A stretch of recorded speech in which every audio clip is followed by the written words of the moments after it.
After the end of World War II, the world was split into two, East and West. This marked the beginning of the era called the Cold War.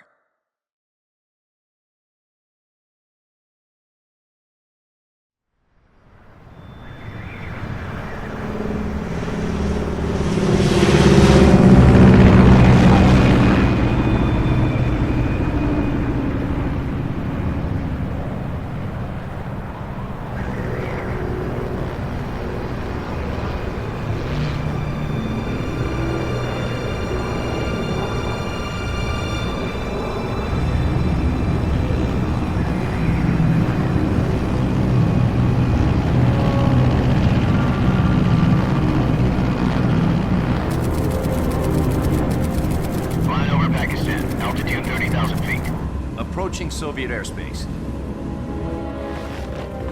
20 minutes to drop off. Commencing internal depressurization. Equipment check.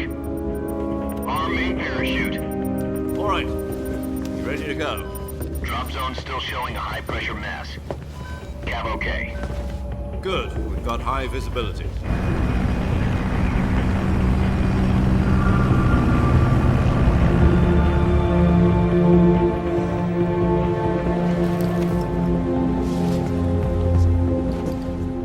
Cigar. Connecting oxygen hose to interior connector. Put on your mask.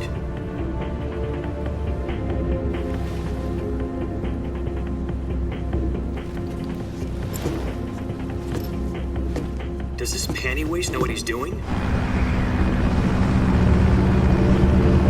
Approaching release point. 10 minutes to drop off. Hey, are you deaf? He said put out the cigar and put on your mask.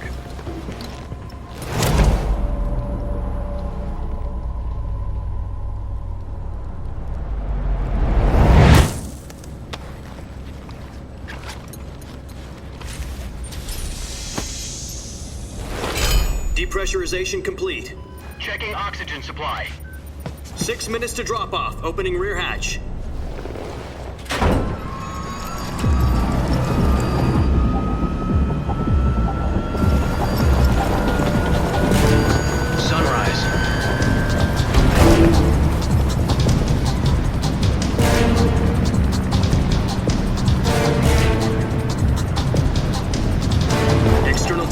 Minus 46 degrees Celsius. 2 minutes to drop off. Stand up. You'll be falling at 130 miles per hour. Try not to get frostbite from the wind chill. 1 minute to drop off. Move to the rear. Activate the yellow bottle. This is one for the history books. The world's first halo jump. 10 seconds to drop off. Stand by. Status okay, all green. Prepare for drop-off. Countdown. 5, 4, 3, 2, 1. Spread your wings And fly. God be with you.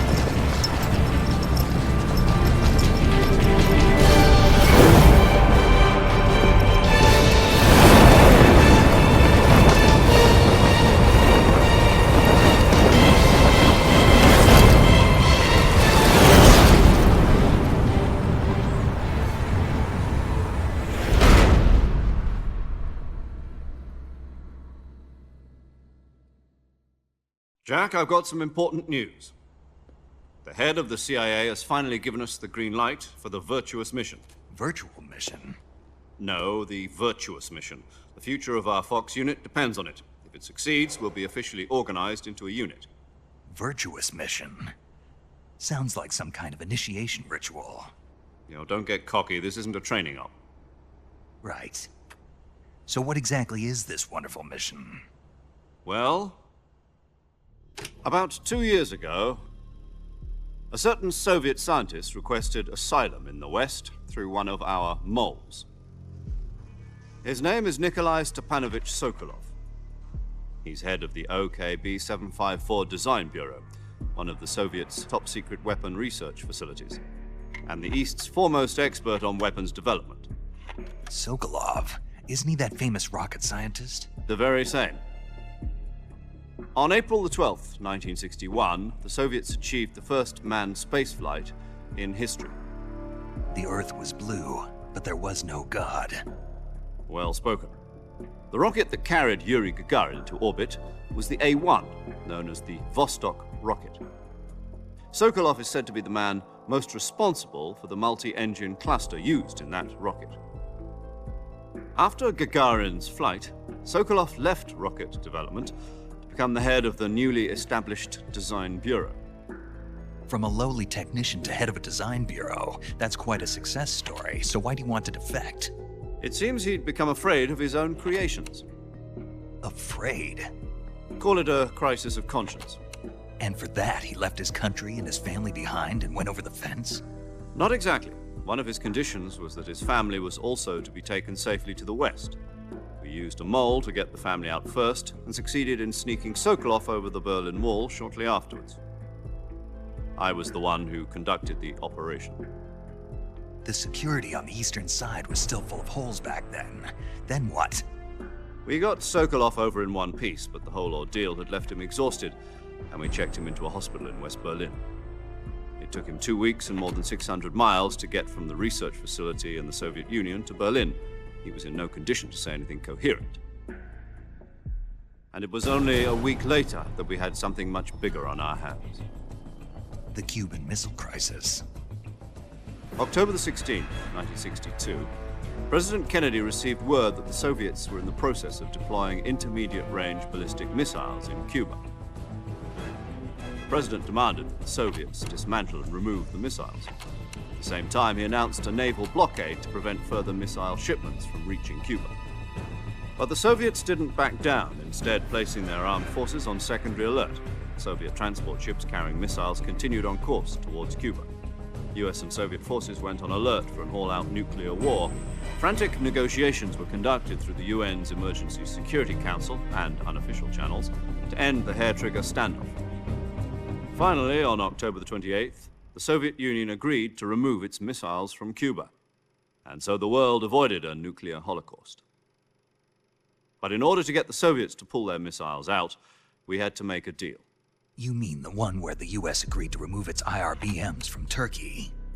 No. The Jupiter IRBMs deployed in Turkey were obsolete, and we were going to get rid of them anyway. They had no strategic value whatsoever to either the US or the Russians.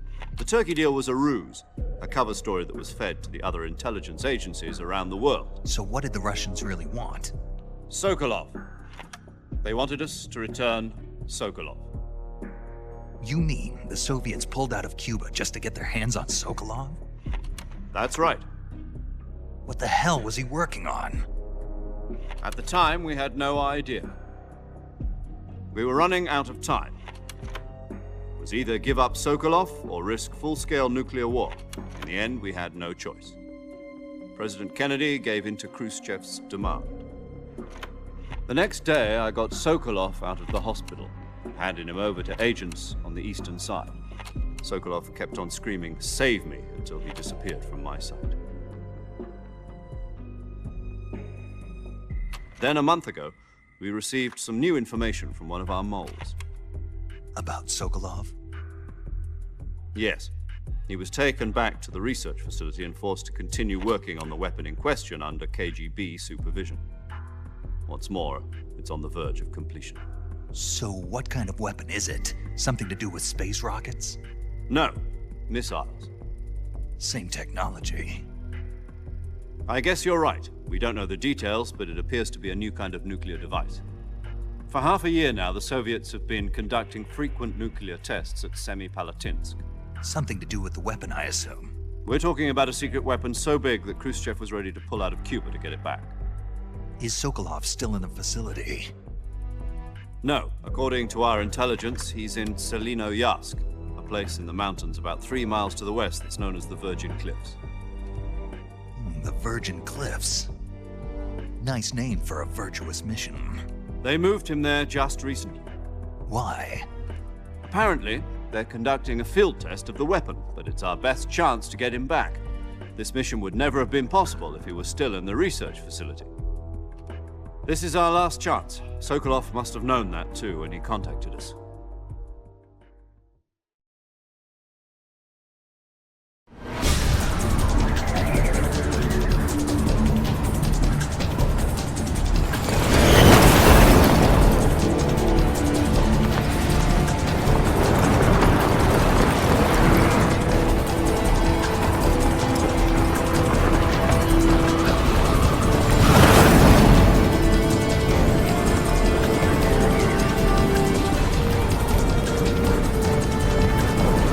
Listen up, Jack. Your mission is to infiltrate Selino-Yarsk in the Soviet mountains, ensure the safety of Sokolov, and bring him back to the west.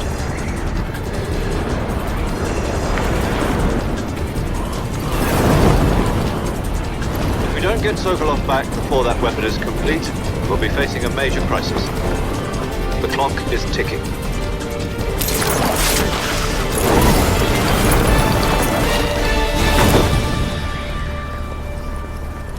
Once we've confirmed the rescue of Sokolov, stand by at the recovery point.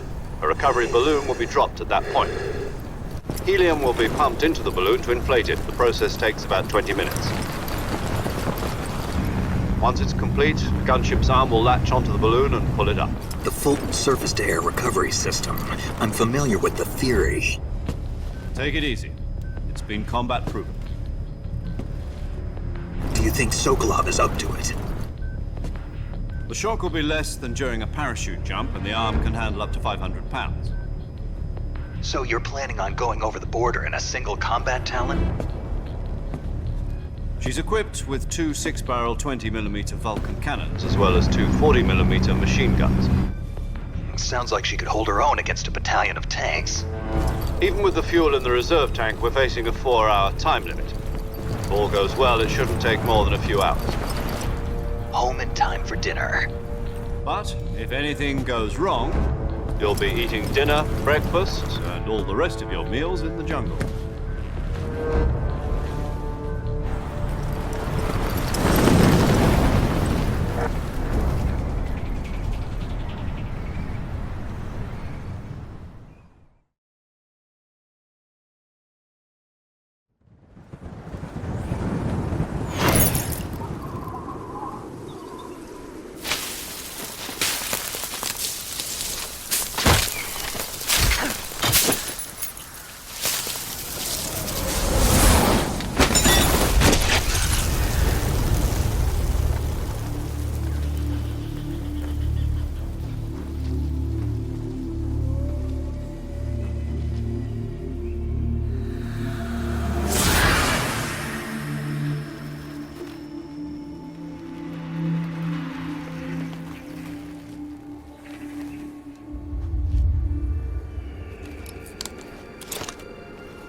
Do you copy?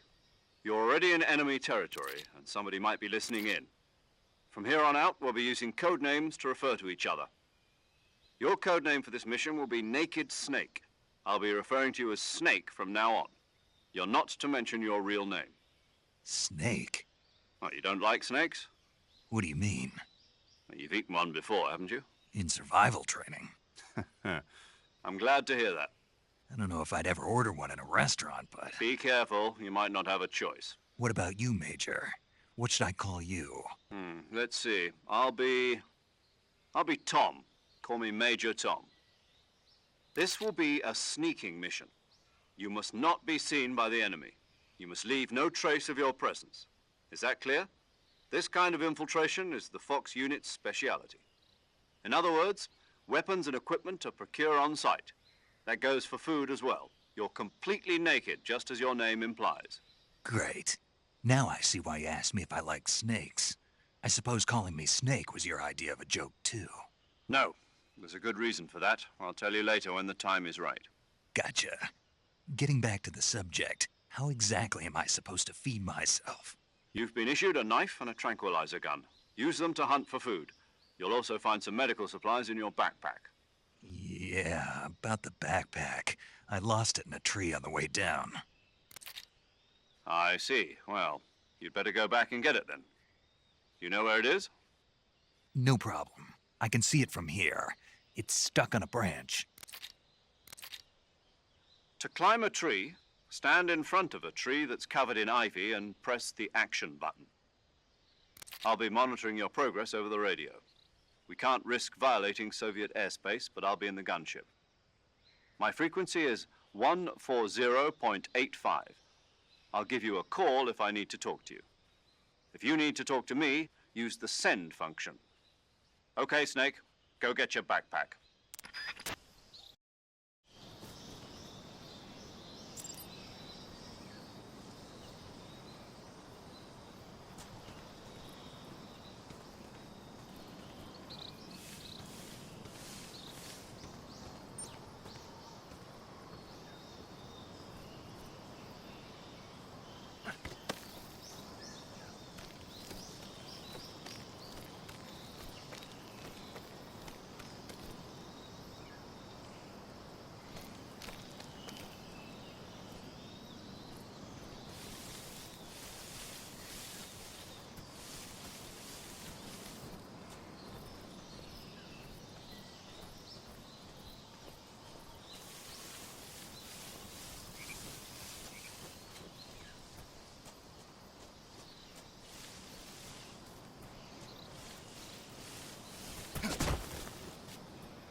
I see you've retrieved your backpack, Snake.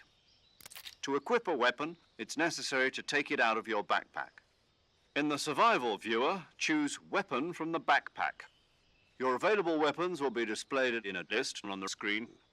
From that list, choose the weapon you want to equip and press the Enter button. For other equipped items, just do the same thing from Item. Got it. Use the survival viewer backpack. Yep, that's right. Survival is fundamental to this mission. After you've been out in the field for a while, your stamina will start to drop.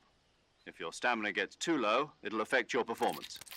You won't be able to shoot accurately, for example, and your wounds won't heal as smoothly. Keep an eye on your stamina so you don't run out. To recover lost stamina, you can hunt for local flora and fauna.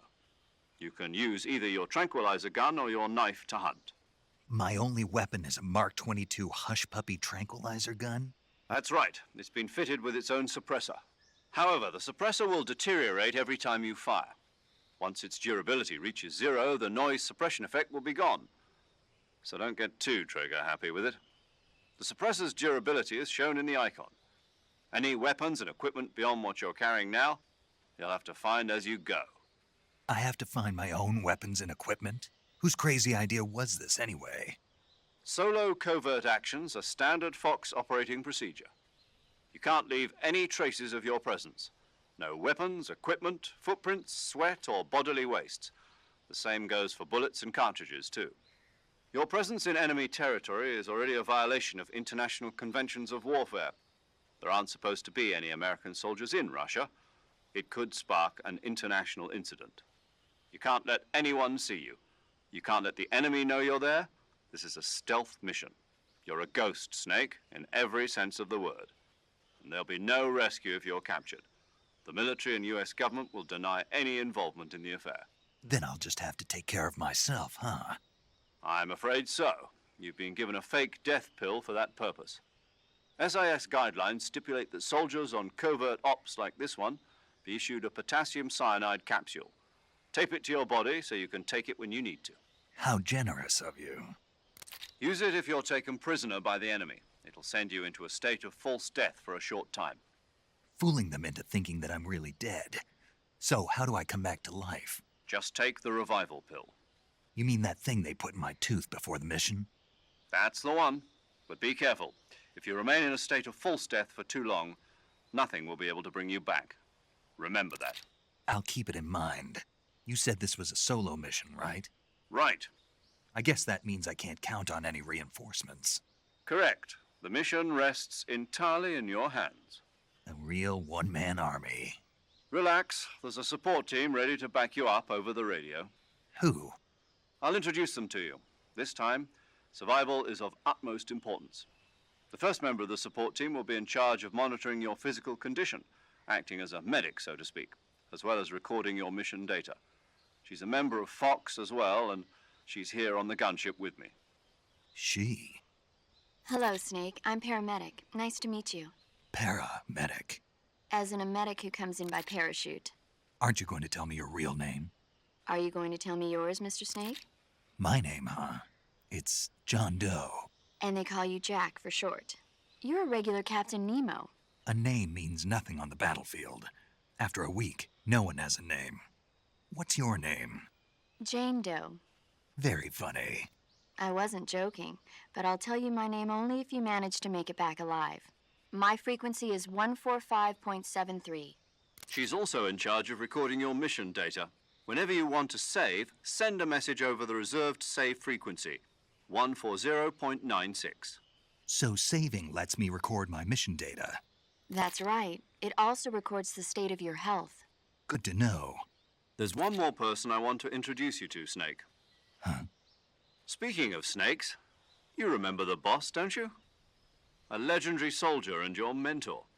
Actually, it was the boss that got the DCI's authorization in the first place. She's going to be serving as Fox's mission advisor. The boss is? She also helped me plan this mission.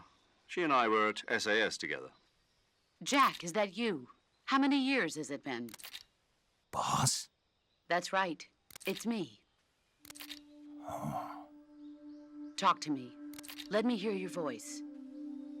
It's been 5 years, 72 days, and 18 hours. You've lost weight.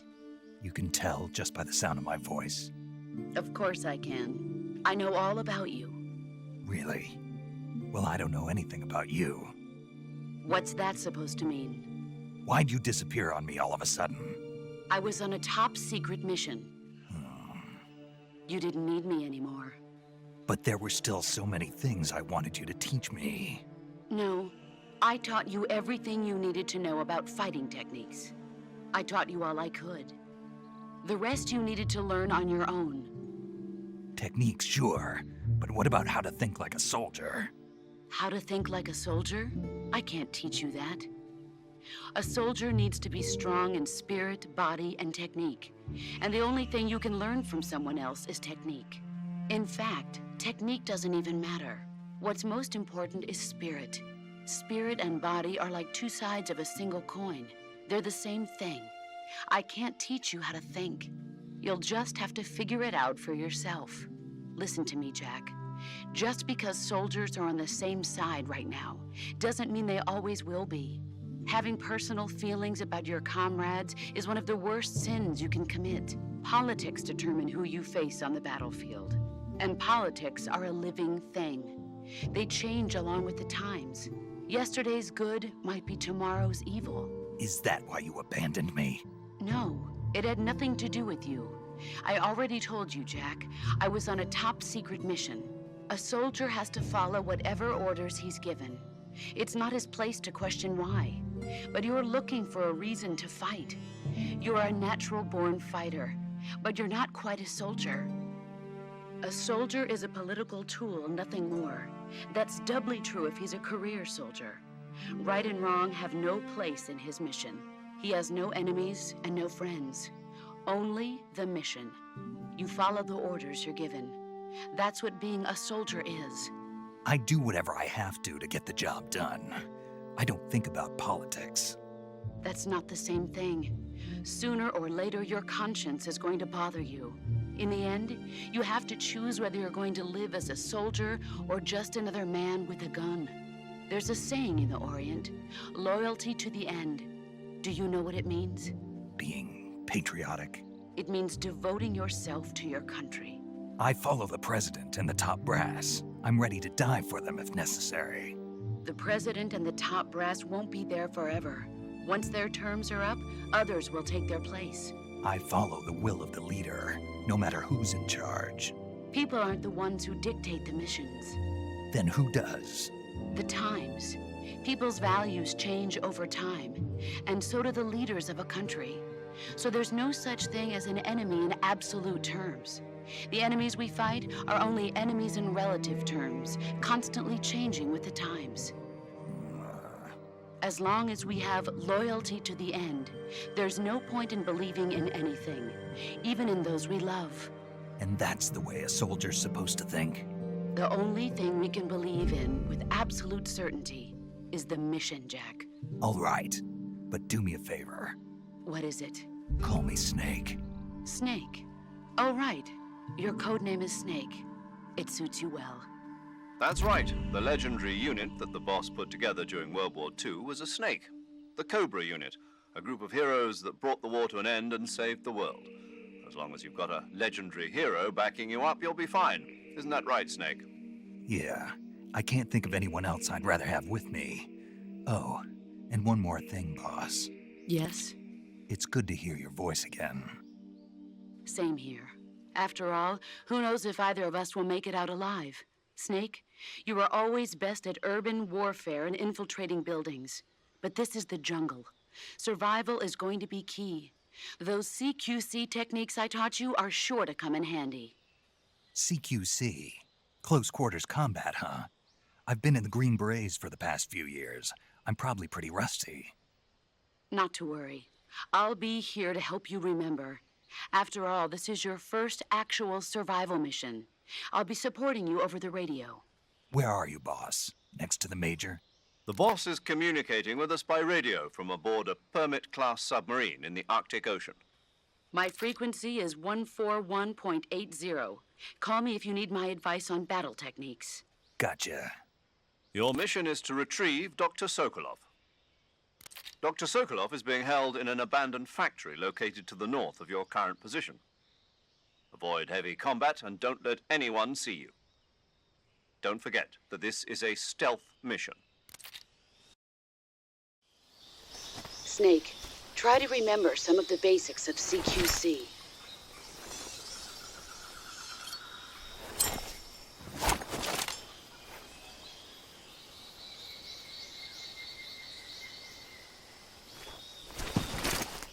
Commencing virtuous mission now.